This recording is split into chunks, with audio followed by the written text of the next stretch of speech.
ஜெய் ஸ்ரீமன் நாராயணா. என்னுடைய பேர் Vakdev Balaji. The divine Tamil channel நேயர்களுக்கு என்னுடைய அன்பான வணக்கங்கள். மாதங்களிலே நான் மார்கழி என்று பகவான் கிருஷ்ணர் தன்னுடைய கீதையில சொல்லியிருக்கார். அந்த அடிப்படையில் பூமி பிராட்டி நம்ம கருளிய திருப்பாவையில் இன்னைக்கு நாம பார்க்க போறது 16வது பாசுரம். நாயகனாய் நின்ற நந்தகோபனுடைய நாயகனாய் நின்ற நந்தகோபனுடைய கோயில் காப்பானே கொடி தோன்றும் தோரண கோயில் காப்பானே கொடி தோன்றும் தோரண வாயில் காப்பானே வாயில் காப்பானே மணிக்கதவம் தாழ்த்திரவாய் ஆயர் சிறுமியரோ முக்கு அறை பறை ஆயர் சிறுமியரோ முக்கு அறை பறை மாயன் மணி வண்ணன் நென்னலேவாய் நேர்ந்தான் மாயன் மணி வண்ணன் நென்னலேவாய் நேர்ந்தான் தூயோமாய் வந்தோம் துயிலழ பாடுவான் தூயோமாய் வந்தோம் துயிலழ பாடுவான் வாயால் முன்னம் முன்னம் மாற்றாதேயம் மணி வாயால் முன்னம் முன்னம் மாற்றாதேயம் மணி நேய நிலை கதவம் நீ கேளோரெம் பாவாய் நேய நிலை கதவம் நீ கேளோரெம் பாவாய். ஸ்ரீமதே ராமானுஜாய நமஹ. ஸ்ரீமதே நிகமாந்த மகாதேசிகாய நமஹ. ஸ்ரீமதே ஆதிவன் ஷடகோப இதீந்திர மகாதேசிகாய நமஹ. ஸ்ரீமதே ஸ்ரீவன் ஷடகோப ஸ்ரீ ரங்கநாத இதீந்திர மகாதேசிகாய நமஹ. அன்பார்ந்த தி டிவைன் தமிழ் நேயர்களுக்கு என்னுடைய சிரம் தாழ்ந்த நமஸ்காரங்கள்.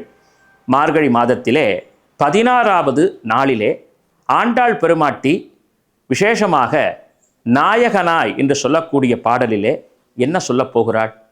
இன்றைய இந்த விசேஷமான பாடலுக்கு என்ன அர்த்தம் என்று நாம் சற்றே சிந்திக்கும் பொழுது, எம்பெருமானாகிய கண்ணனுடைய வாயிலை காக்கக்கூடியவர்களே, துவாரபாலகர்களே, அதாவது ஜெயன் விஜயன், இந்த 2 பேரால தான் பகவானுடைய அவதாரங்களே நிகழ்ந்தது என்று சொல்லலாம்.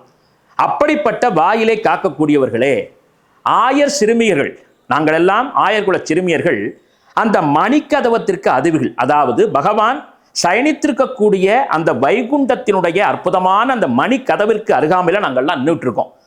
ஏன்னா நேத்திக்கே பகவான் சொல்லிவிட்டான், பறை தருகிறேன். 2 அர்த்தம் உண்டு. பறை என்று சொல்லும் பொழுதே விசேஷமாக அவனை சொல்லும் பொழுது பறை என்று சொல்லக்கூடிய ஒரு முரசு, அதையும் சொல்லலாம்.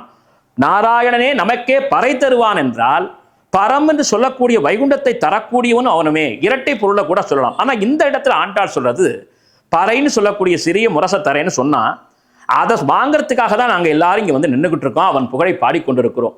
அதனால் வாயில் காவலர்களே, தயவு செய்து அது இல்லை, நீங்கள் செல்லுங்கள்னு எங்களை திருப்பி அனுப்பிவிட வேண்டாம், தயவு செய்து எங்களை திருப்பி அனுப்பி விடாதீர்கள், அந்த பகவானை காண வேண்டும், அவன் தரக்கூடிய பறையை பெற வேண்டும் என்றுதான் நாங்கள்லாம் இங்கே நின்றுட்டு இருக்கோம். அதனால தயவு செய்து நீங்கள் எல்லோரும் எங்களுக்காக, எங்களுடைய பக்திக்காக இந்த சிறப்பு மிகுந்த பகவானுடைய மணி கதவத்தை திறக்க வேண்டும், அருள்பாலிக்க வேண்டும், வைகுண்டத்திற்கு வரக்கூடிய வழியை காட்ட வேண்டும் என்று விசேஷமாக ஆண்டாள் இந்த பாடலிலே சொல்லுகிறாள்.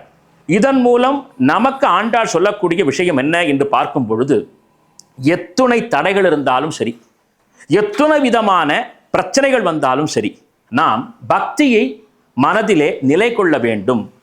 ஒரு கோவிலுக்கு போகிறோம்னு சொன்னால் நிறைய தடைகள் வரலாம், ஒரு நல்ல காரியத்திற்கு போகும்போது பல தடைகள் ஏற்படலாம், தாமதங்கள் ஏற்படலாம், பிரச்சனைகள் வரலாம். ஆனாலும் நாம் கொண்ட இலக்கை விடாமல் சென்று அடைய வேண்டும். அப்படி என்றால் எது நம்மை காப்பாற்றும்?